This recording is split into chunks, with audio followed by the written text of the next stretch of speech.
Wow. Just wow. This is sad.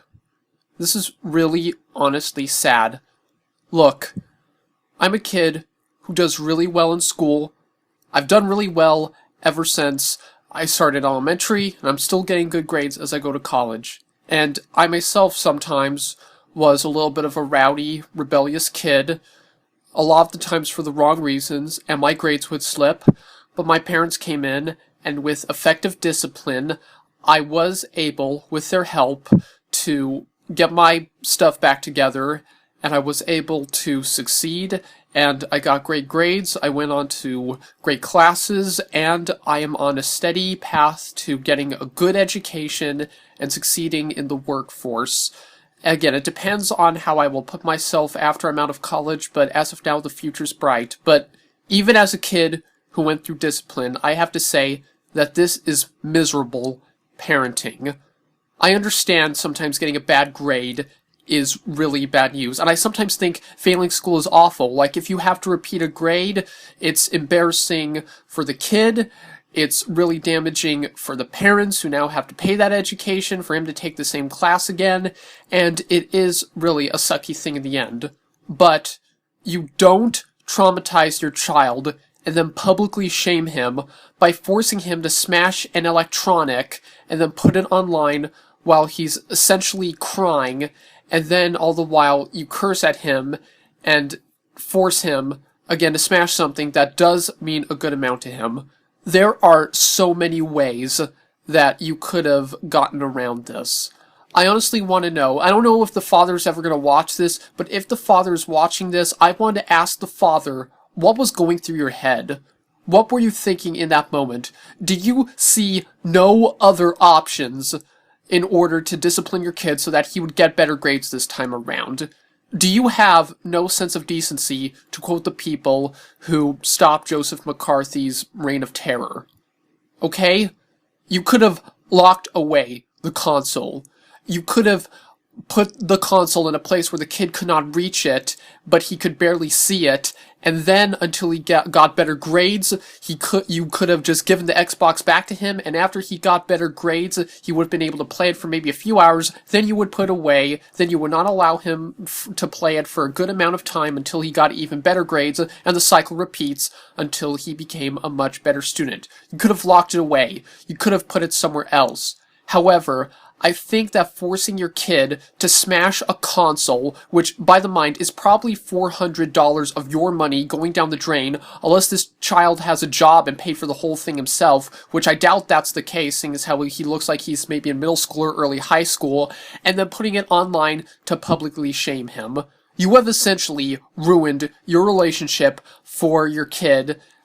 Maybe if not for the rest of your life, for at least maybe a decade or two by doing this. It has 1 million views, and the kid obviously is traumatized while doing this, and you have received so much hate. Now, I don't agree with the people who are going too far, but I do agree with the people like, perhaps, I don't know, commentary like this and other commentaries I've seen online, where these people are calling you out for essentially psychological abuse against your kid for forcing him to do something like this. What was going through your head?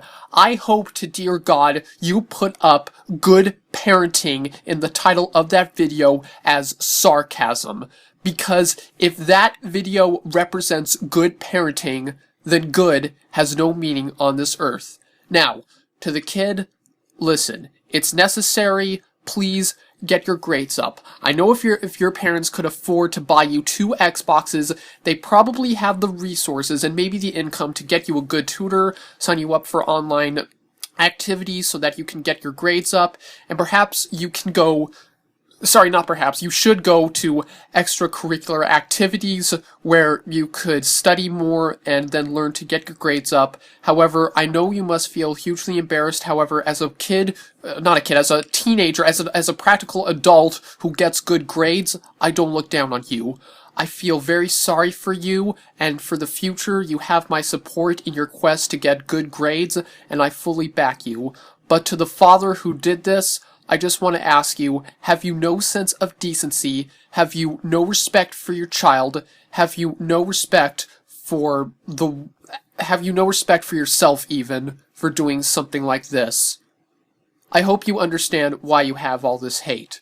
I don't agree with hating on other people, but I cannot say that everybody who's hating on you has a bad reason for doing it. This is abuse, and personally, I think Child Protective Services may want to look into this. I'm not saying that they're going to go to the lengths which you probably think I'm saying they're going to go to, but this is a form of abuse, at least in my opinion, and I think many psychiatric people would happen to agree with me. Many psychiatrists would happen to agree with me. So, I just want to say to all you parents, listen, video games will always mean something to children. Although you may disagree a lot, video games are all about challenges, they're all about presenting challenges to kids, and the more the game encourages them to go through those challenges, the more the kids will feel as if they have accomplished something, and they will be proud of it. Video games can also, it's the same thing like with any challenges, whether it's a hard game of chess, or maybe whether it's putting your goals before video games were made and reaching those goals and feeling accomplished that you overcame a great obstacle. It's the same thing with video games, even if it's on a smaller scale, but they will always mean something to children. And on top of that, videos can provide great stories as well, as seen in games such as Mass Effect and Red Dead Redemption, so these consoles will always mean something to children. So if your children get attached to them, don't just think it's simply a method of, say, buying them a phone, and after they break it, you can just go and get them a new one. These games have memory, these games have save files, and if you force your kid to destroy them without them having a way to back it up yet, then you have basically taken away from them what could be years of hard work, and you essentially have destroyed a lot of the dedication they have had in their lives to the stuff to stuff like this that certainly means something to them. And on top of that, in ways probably a lot of you can understand, forcing your kids to break consoles like this is hundreds of dollars down the drain. So if you have to get rid of the Xbox One, sell it. Then you can make money, and then you can use that money to help your son get better grades. Or perhaps, even better, give it to a poor family who probably wants a form of entertainment, yet can't afford stuff like an Xbox 360 or an Xbox One or a PS4 or Wii U or whatever the hell it is, and give it to them. But don't force your kid to basically send $400 to $300 worth of equipment down the toilet and then publicly traumatize him and take away from them so much something that means a lot to them.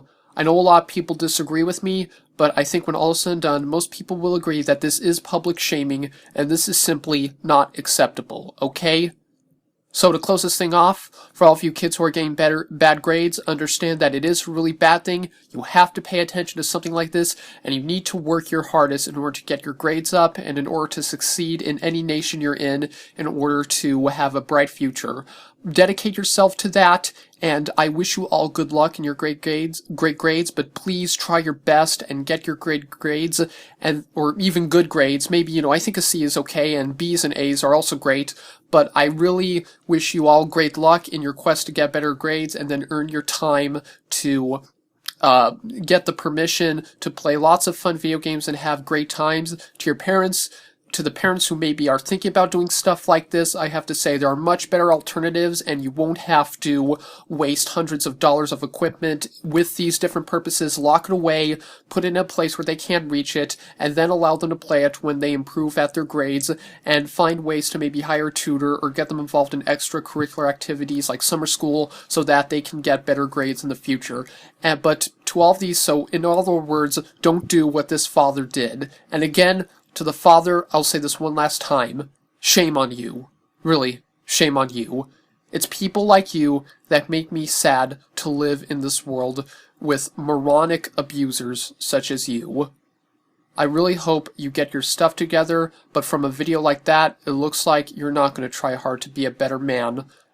I don't want to say that I'm completely right, but please, for the good of humanity, and for the good of everything that's holy, can you please become a better man than what you displayed in this atrocity right here? I mean, wow. You, sir, do not deserve anything for Father's Day next month. What kind of a person puts a video like that up and then calls it good parenting? You, sir, disgust me. Thank you all for watching. Bye-bye. Have a great day. And please, just don't do stuff like this. It's really moronic.